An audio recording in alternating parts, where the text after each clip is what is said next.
गणेश जी का नाम लेकर हम शिव पुराण प्रारंभ करते हैं।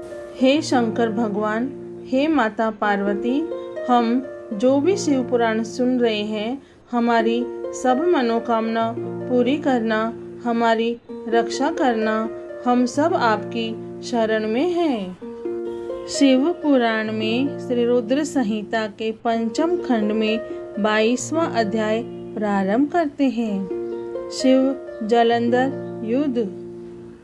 सनत कुमार जी बोले, हे महर्षि, जब युद्ध भूमि में देव सेना का प्रतिनिधित्व करने वाले सभी वीर साहसी घायल होकर पृथ्वी पर गिर पड़े, तब यह देखकर सभी शिवगण भयभीत होकर शिव की शरण में चले गए।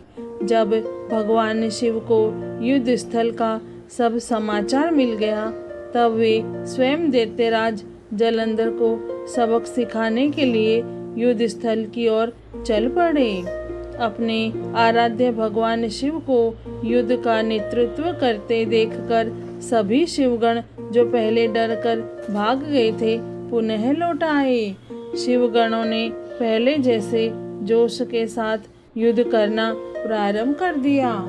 भगवान शिव के रौद्र रूप को देखकर भयानक दैत्य भी भयभीत होने लगे और युद्ध छोड़कर भागने लगे। यह देखकर असुरों के स्वामी जालंधर को क्रोध आ गया। वह तीव्र गति से शिवजी की ओर दौड़ा। इस कार्य में शुंभ निशुंभ नामक सेनापतियों ने अपने स्वामी का साथ दिया। यह देखकर भगवान शिव ने प्रति उत्तर देते हुए जालंधर के बाणों को काट दिया। वे अपने धनुष से बाणों की वर्षा करने लगे। उन्होंने कई दैत्यों को फरसे से काट दिया। बलाहक और धस्मर जैसे भयानक राक्षसों को पल भर में मार गिराया। शिवजी का वाहन बैल भी अपने सींगों के प्रहारों से सबको घायल करने लगा।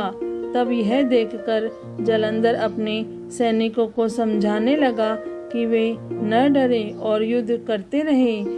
पर दैत्य सेना भगवान शिव से युद्ध करने को तैयार ही नहीं हो रही थी। क्रोधित जालंधर उन्हें ललकारने लगा।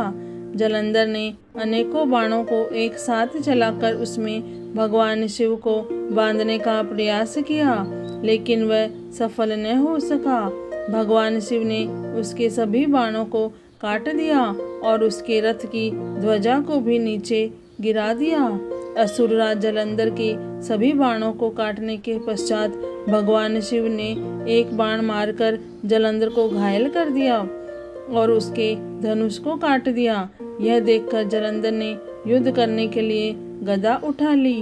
तब शिवजी ने अपने बाण से उसकी गदा के भी 2 टुकड़े कर दिए। यह सब देखकर दैत्येंद्र जालंधर यह जान गया कि त्रिलोकीनाथ भगवान शिव उससे अधिक बलवान है और उन्हें युद्ध में पराजित कर पाना उसके लिए मुश्किल है। तब जालंधर ने जीतने के लिए गंधर्व माया उत्पन्न की।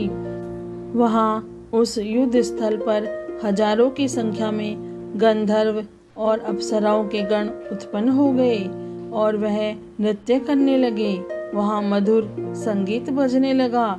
यह सब देखकर सभी देव सेना के सैनिक मोहित हो गए और युद्ध स्थल को भूलकर नृत्य गाना बजाना देखने में मग्न हो गए।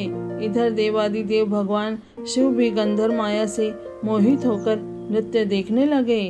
तब दैत्यराज जालंधर ने देखा कि सभी देवताओं सहित देवादिदेव भगवान शिव भी उस गंधर्व माया के द्वारा मोहित होकर अप्सराओं के नृत्य देख रहे हैं। तब वह वहां से चुपके से भाग खड़ा हुआ। असुरराज जालंधर त्रिलोकीनाथ भगवान शिव का रूप धारण कर बैल पर बैठकर देवी पार्वती के पास कैलाश पर्वत पर जा पहुंचा। वहां कैलाश पर देवी पार्वती अपनी सखियों के साथ व्यस्त थी। तब उन्होंने अपने पति भगवान शिव को आता देखा। तब उन्होंने अपनी सखियों को वहां से भेज दिया और स्वयं भगवान शिव के समीप आ गई। देवी पार्वती के अप्रतिम सौंदर्य को देखकर जालंधर का मन विचलित हो उठा और वह उन्हें अपलक निहारने लगा। जलंधर के इस प्रकार के व्यवहार को देखकर पार्वती को यह समझते देर नहीं लगी कि वह कोई बहुरूपिया है जो भगवान शिव का रूप धारण कर कर उन्हें ठगने आया है। यह विचार मन में आते ही देवी पार्वती वहां से अंतर्ध्यान हो गई। तब वे एक अन्य स्थान पर पहुंची और उन्होंने भगवान श्री हरि विष्णु का स्मरण करके उन्हें वहां बुलाया।